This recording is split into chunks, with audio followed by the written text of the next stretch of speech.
अजीज संगम, मैं हूं आपके साथ निहारिका महेश्वरी। आज सियासत की बात में समझने की कोशिश करेंगे बीजेपी की बदली हुई रणनीति को। जानेंगे कि आखिर क्यों दिल्ली के इलेक्शन के रिजल्ट ने उत्तर प्रदेश में पार्टी के इलेक्शन प्रोसेस से शुरू हुए सदस्यता अभियान पर कह सकते एक ब्रेक लगा दिया है।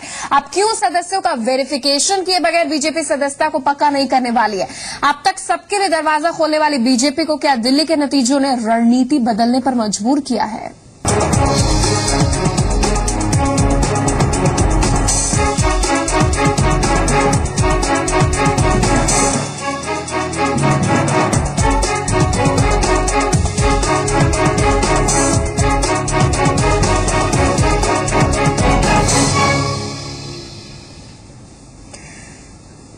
तो दिल्ली में मिली करारी हार से सदमे में आए बीजेपी नेता हार की वजह को लेकर मंथन कर रहे। हर कोई कह रहा है मेरी जिम्मेदारी। खासतौर पर यूपी खेमे में बीजेपी की बेचैनी का आलम यह है कि मान बैठी कि मोदी लहर पर उसकी भी नैया पार हो जाएगी। लेकिन अब नतीजों ने काफी कुछ बदल दिया है। आई ओपनर स्थिति साबित हुई है। न केवल बीजेपी अपनी रणनीति पर रिवर्क कर रही है, विचार करने पर मजबूर दोबारा हो गई है, बल्कि सदस्यता अभियान जो पूरा प्रोसेस था, एंट्री प्रोसेस, इसके हवाई दावे भी जमीन पर आते दिख रहे हैं। मिस्ड कॉल से सदस्य बनाने में जुटी बीजेपी को दिल्ली के नतीजों ने ऐसा झटका दिया है कि अब बीजेपी वहीं आकर खड़ी हो गई है जहां से उसने ये महाअभियान शुरू किया था। दिल्ली में सदस्यता अभियान के दावे हवाई साबित होने के बाद अब यूपी बीजेपी के नेता सतर्क हो गए हैं। भारतीय जनता पार्टी की आवश्यकता रणनीतिक दृष्टि से यदि होगी तो हम पार्टी में शामिल करेंगे, अन्यथा नहीं करेंगे। ऐसे लोग जो भाजपा के साथ धोखा करके चले गए, आज फिर आना चाहते हैं, उनके बारे में और भी अधिक गंभीरता से और गहनता से जांच करके तब शामिल करेंगे। दरअसल दिल्ली में सदस्यता अभियान और मिले वोटों के आंकड़े यूपी बीजेपी की चिंता बढ़ा रहे हैं। दिल्ली में बीजेपी गठबंधन को 32.7% यानी कुल 29,36,390 वोट मिले हैं, जबकि बीजेपी ने दिल्ली में लगभग 28 लाख सदस्य बनाने का दावा किया था। यानी कुल सदस्यों के वोट से महज 1.25 लाख वोट ही ज्यादा जुटा पाई है बीजेपी। ऐसे में सवाल अब यूपी के आंकड़ों पर भी उठ रहे हैं, जहां 1 करोड़ से ज्यादा सदस्य बनाने का दावा बीते दिनों बीजेपी ने किया था। बीजेपी नेता अब न केवल वेरिफिकेशन की बात कर रहे हैं, बल्कि पुराने कार्यकर्ताओं की शंका भी दूर कर रहे हैं ताकि कुनबा एकजुट रहे।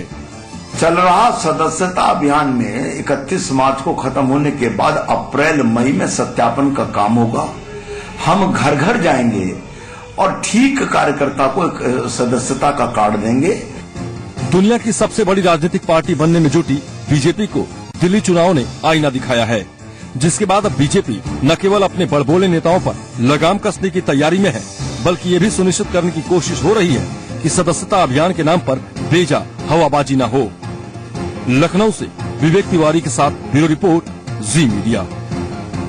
इस पर अधिक चर्चा कर लेते हैं। मौका सियासी है तो बीजेपी के प्रवक्ता विजय बहादुर पाठक भी हमारे साथ है और वरिष्ठ पत्रकार ज्ञानेश शर्मा लखनऊ से, राजधानी से हमारे साथ है। सबसे पहले विजय बहादुर पाठक जी, बहुत ही जोक्स बन रहे हैं बीजेपी पर, सोशल मीडिया हो गया या फिर आपके जो सलाहकार होंगे वो भी बता रहे होंगे कि किरकिरी बहुत हुई है। चाहे झारखंड के चुनाव, हरियाणा के, महाराष्ट्र के बाद बिना सीएम और बिना किसी पैराशूट कैंडिडेट के साफ सुथरा चुनाव लड़ा, तो अकेले जो लड़ी बीजेपी प्रचंड जीत के साथ सामने निकल कर आई। कमोबेश उलट स्थिति दिल्ली में देखने को मिली। इसका असर यूपी में किस तरीके से पड़ रहा है? सदस्यता अभियान जहां आपका मकसद था कि टारगेट पूरा करना, अब वो आप टारगेट पर फोकस कर रहे हैं कि साफ सुथरी छवि वाले लोगों को पार्टी में एंट्री दी जाए, उन्हें कोई पद न दिया जाए, पार्टी के जो मौजूदा लोग हैं जो पहले मेहनत करें उनको प्रमोट किया जाए, ना कि पैराशूट कैंडिडेट बैठा दिया जाए कोई?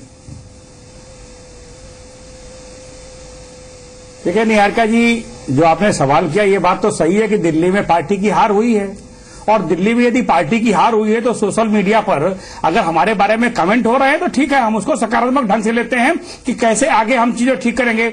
जो सच है उसको स्वीकार करते हैं। रही बात सदस्यता अभियान की, तो सदस्यता, यह पूरा वर्ष सदस्यता का है। 1 नवंबर से शुरू हुआ यह सदस्यता का काम 31 मार्च तक चलेगा। 31 मार्च के बाद जो सदस्य बने हैं उनका सत्यापन किया जाएगा। बाद में जो सदस्य हैं उनके सदस्यों के सम्मेलन होंगे और इस दौरान कामकाज में जो सक्रिय सदस्य बनेंगे उनका प्रशिक्षण होगा। यह पूरा प्लानिंग हमारी अगस्त तक की है और सदस्यता का जो अभियान है वो उत्तर प्रदेश में ठीक गति से चल रहा है। अभी हम उत्तर प्रदेश में 8, 9, 10, 11 4 दिनों का एक विशेष सदस्यता अभियान की तिथियां थी, उस दौरान हमने सदस्यता किया है। और जनमानस के बीच में जब हम गांव पे जाते हैं, प्रधानमंत्री ने ये अपेक्षा की है कि हर बूथ पर कम से कम 100 प्राइमरी मेंबर बनाए जाएं। डिजिटल सदस्यता अभियान है। इस डिजिटल सदस्यता अभियान के माध्यम से जब मिस कॉल होती है, प्रधानमंत्री जी तो विजय बहादुर पाठक जी बहुत अच्छी चीजें सुनिश्चित कर रहे हैं, लेकिन ग्राउंड स्तर पर कार्यकर्ता और इसके साथ साथ जो पॉलिसी मेकर्स है वो क्या कर रहे हैं वो हमें पता है। इसी कारण शायद दिल्ली नतीजों से सबक लेना बहुत बड़ी चीज है आप लोगों के लिए। मैं इस पर भी आपसे बात करूंगी और ये भी जानेंगे कि सदस्यता अभियान की आप बात करें 31 मार्च तक का है, अब आपको वेरिफिकेशन की जरूरत है। मुद्दा यह है कि पार्टी में जो मेहनत करा उसका प्रमोशन कीजिए ना। आप जितना भी विधानसभा चुनाव, संसदीय चुनाव होता है, पैराशूट कैंडिडेट बिठा देते हैं। बाबू सिंह कुशवाहा को पार्टी में शामिल करने का प्रकरण हम भूले नहीं।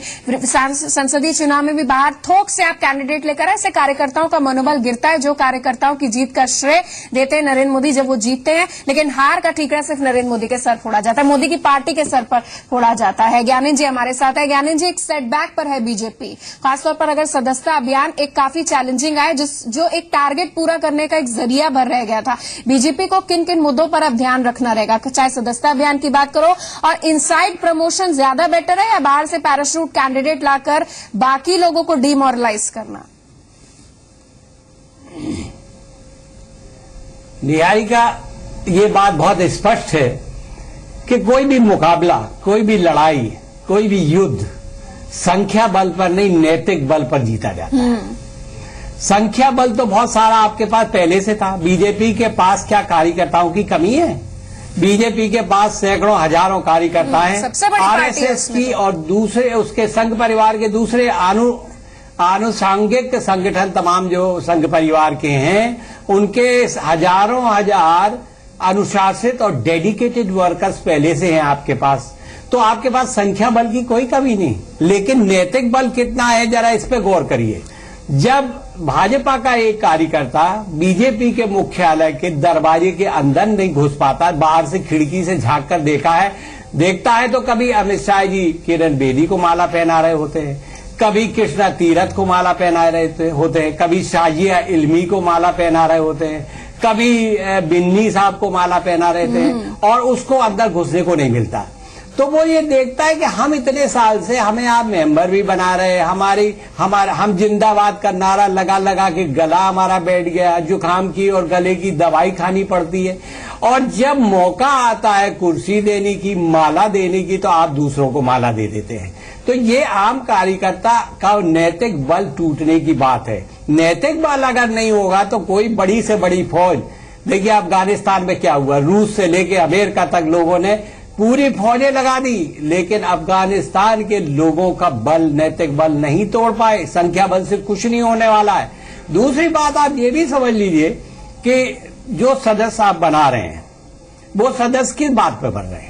एक आपका चेहरा है, बीजेपी का एक चेहरा है, उसकी एक रीति नीति है। अगर आप इस चेहरे को बार बार बदल देंगे, रीति नीति से रोज कंप्रोमाइज करेंगे, तो फिर वो कार्यकर्ता जो आपके भरोसे आपका चेहरा देख के आया था वो क्या करेगा? हाँ। आपने तमाम तरह के वादे किए, आपने कहा 15 लाख रुपए जमा करा देंगे हर व्यक्ति के अकाउंट में। बाद में जब चुनाव में फंस गए, जब कंट्रोवर्सी में आप फंस गए, तो अमित शाह जी कहते हैं कि ये तो चुनावी जुमला था। यानी जो नरेंद्र मोदी जी ने भाषण जितने दिए चुनाव के पहले, वो सब चुनावी जुमला थे, उसको गंभीरता से लेने की जरूरत नहीं है। तो क्या ये भाजपा का कार्यकर्ता समझता नहीं है? भाजपा का कार्यकर्ता भी आप समझता, आप लाख बना दीजिए, 125 करोड़ मेंबर बना लीजिए। सवाल ये उठता है कि आपके कार्यकर्ताओं में कितना दमखम है, वो प्रतिद्वंदियों से लड़ने के लिए उसके पास हथियार क्या है, उसके पास कितना शस्त्रागार है, वो कैसे लड़ेगा? ये भी तो आप तय करिए। अगर आप ये तय नहीं कर पाएंगे तो उसका नैतिक बल कहीं है नहीं। अच्छा। वो तो आग मूंद देगा आपकी बिल्कुल, तरफ से। बहुत इंपॉर्टेंट बात यहाँ पर आप बोल रहे हैं। इसी पर विजय बहादुर पाठक जी, मैं आपसे रिएक्शन लेना चाहूंगी। विजय बहादुर पाठक जी, उत्तर प्रदेश आप भी जानते हैं बहुत आसान नहीं है, सबसे टफ है पॉलिटिकल जमीन। यहाँ पर अगर किसी को उपजाऊ बनानी है, उसको बहुत मेहनत करनी है और उसके लिए कार्यकर्ता काम आते हैं। जो 71 सीटें आपने बीजेपी की जीती है लोकसभा चुनाव में, उसमें जीत का श्रेय सिर्फ कार्यकर्ताओं को दिया गया। और आप मानते हैं ना कि कार्यकर्ताओं को अगर नजरअंदाज करेंगे तो कार्यकर्ता ही बीजेपी को हरा देगी। मतलब बीजेपी का जो सीएम फेस, जो पैराशूट कैंडिडेट है या जो भी फेस है, वर्सेस ऑल कार्यकर्ता, और वो भी वो कार्यकर्ता जो पुराने लॉबीज, जो पुराने नेताओं की लॉबीज वाले कार्यकर्ता है, वो सबसे ज्यादा हराते हैं, जैसा कि दिल्ली में हुआ। मानते हैं नहीं बात? देखिए निहारिका जी, ज्ञानेंद्र जी को उत्तर प्रदेश की और देश की राजनीति की समझ है, और अब मैं इनको ये उन्होंने ठीक कहा कि कार्यकर्ता को व्यापक रूप से जो नैतिक बल है वह भी पैदा करने की जरूरत है। तो जब हम सदस्यता अभियान कर रहे हैं तो उसके 2 फेज हैं, एक प्राथमिक सदस्य बनाना, दूसरे सक्रिय सदस्य बनाना। जिन्हें हम सक्रिय सदस्य बनाएंगे उनके लिए हमने व्यापक प्रशिक्षण का कार्यक्रम रखा है, और उत्तर प्रदेश में हमने 5 लाख कार्यकर्ताओं के वैचारिक और नैतिक दोनों तरह के प्रशिक्षण की बात करी है। हम इस बात को महसूस बहुत अच्छी बात। करते हैं। नहीं, विजय बहादुर पाठक जी, आप मेरे सवाल का जवाब नहीं दे रहे हैं। आप आगे क्या करना चाह रहे हैं वो दिख जाएगा, बाकी राज्यों में भी अभी चुनाव होने हैं, लेकिन जो आपने किया उस पर तो बताइए। बीजेपी को बीजेपी ने हराया, मानते हैं कि नहीं? रही हैं, और जो ज्ञानेंद्र जी ने चर्चा की, विजय बहादुर पाठक जी, आप भी एक समय में आप भी कार्यकर्ता थे। एक मिनट, एक समय में विजय बहादुर पाठक जी आप भी कार्यकर्ता थे। अगर आपको नजरअंदाज कार्यकर्ता आज भी हूँ। हाँ, तो अगर आपको नजरअंदाज किया गया तो आपको बुरा लगेगा ना। बहुत टाइम से आप मेहनत करें, आपको नजरअंदाज किया गया, आपको बुरा लगेगा कि नहीं? व्यवस्थाओं में जो व्यवस्थाएं बनी है, उन व्यवस्थाओं में विचार विमर्श करके पार्टी कई बार ऐसे फैसले लेती है, और जो फैसले लेती है उसमें कार्यकर्ता की सहमति और परामर्श ऐसी चीजें होती हैं। स्वाभाविक रूप से दिल्ली में नहीं ली गई, तरफ इशारा किया है, वह भी आवश्यक है। और इस पूरे सदस्यता अभियान के दौरान संचार का वक्त है, आप मानेंगे नहीं विजय बहादुर पाठक जी, सदस्यता अभियान के दौरान उत्तर प्रदेश में हमने जो तय किया है, आप भी एक कार्यकर्ता है, हर कोई मेहनत से सींच रहा है, खून पसीने की मेहनत से सींच रहा है। बीजेपी लार्जेस्ट पॉलिटिकल पार्टी है जिसका कोई सानी नहीं है, कार्यकर्ताओं का कोई तोड़ नहीं है। उसको नजरअंदाज करना और अपना टारगेट पूरा करना, बाहर से लोगों को इम्पोर्ट करना, ये निश्चित तौर पर किसी भी व्यवस्था में जो मेहनती लोग हैं उनको चुनौती है, उनके मनोबल को चुनौती है, नैतिकता को चुनौती है।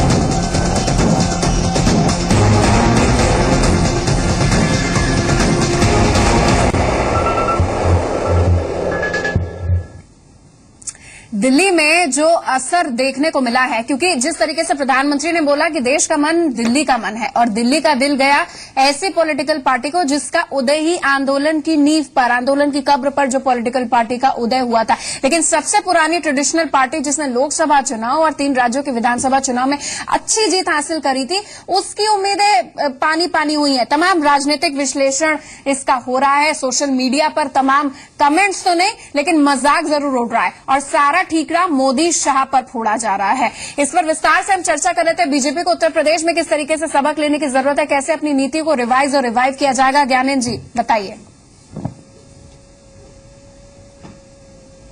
देखिए, सीधी बात यह है निहारिका कि जब भारतीय जनता पार्टी की सरकार केंद्र में बनी तो बहुत सारे जो लोग किनारों पे बैठे हुए थे, जो फ्रिंज पे बैठे हुए थे, जाहिर है कि उनका अट्रैक्शन बीजेपी की तरफ बढ़ा, क्योंकि हर आदमी, हर पतंगे रोशनी की तरफ जाते हैं, अंधेरी की तरफ नहीं जाते हैं। जहां रोशनी दिखेगी वहां जाएंगे। तमाम लोग आते हैं। आज आप कह रहे हैं, अभी लक्ष्मीकांत वाजपेयी जी का बयान में सुन रहा था, पाठक जी कह रहे हैं कि अभी हमने भर्ती कर ली है, सब कूड़ा कबाड़ा जितना मिला भर्ती कर लिया। 31 तक और भर्ती होगी ज्ञानेंद्र जी, 31 तक तो और है, अच्छा कौन है, 31 तक और कूड़ा कबाड़ा भर्ती किया जाएगा, फिर उसके बाद उसका वेरिफिकेशन होगा। देखिए कितना टाइम वेस्टेज है ये। फिर आप देखेंगे, आप ये हमें कोई बता दे कि क्या भाजपा ऐसी स्थिति में होगी कि उसे लगेगा कि उसने जो अभी रोज आप भर्ती कर रहे 4 से, ये अगर आपको लगे कि ये किसी काम के नहीं, खराब आदमी, तो क्या आप निकाल देंगे उनको? आपकी हैसियत है कि उनको निकाल बाहर करेंगे, चलिए रास्ता बाहर का देखिए, ये नहीं हो पाएगा। लेकिन सवाल ये नहीं है, सवाल ये है कि सदस्य किस तरह से लोग आपकी तरफ जुड़ते हैं। एक तो आपके हाथ में सत्ता आ गई तो लोगों को लगा भाई इन्हीं की तरफ चलो। दूसरा, भाजपा हमेशा ये कहती रही है कि we are a party with a difference. हमारी अलग पहचान है, हमारा अलग चाल है, हमारी अलग चाल है, अलग चरित्र है, अलग हमारा सब कुछ है। लेकिन आपकी चाल चरित्र और चेहरे अगर वैसे ही हो गए जैसे दूसरों के थे तो आपका कार्यकर्ता निश्चित रूप से हतोत्साहित होकर किनारे बैठ जाएगा, जैसे दिल्ली में हुआ। क्या आप समझ रहे हैं कि दिल्ली में 55% वोट अगर आपको मिल गए तो ऐसे ही थोड़े मिल गए? उसमें भाजपा के डेडिकेटेड वर्कर्स का कितना वोट है इसका हिसाब लगाना आसान नहीं है, लेकिन समझ में आने वाली बात है। तो ये क्यों हुआ? ये इसलिए हुआ कि आपने अपने चेहरा मोहरा सब बदल दिया। आपको वो कृष्णानगर क्षेत्र के जो 1993 से जो जीत रहा है उस डॉक्टर के ऊपर भरोसा नहीं रहा, आपको किरण बेदी को लाना पड़ा।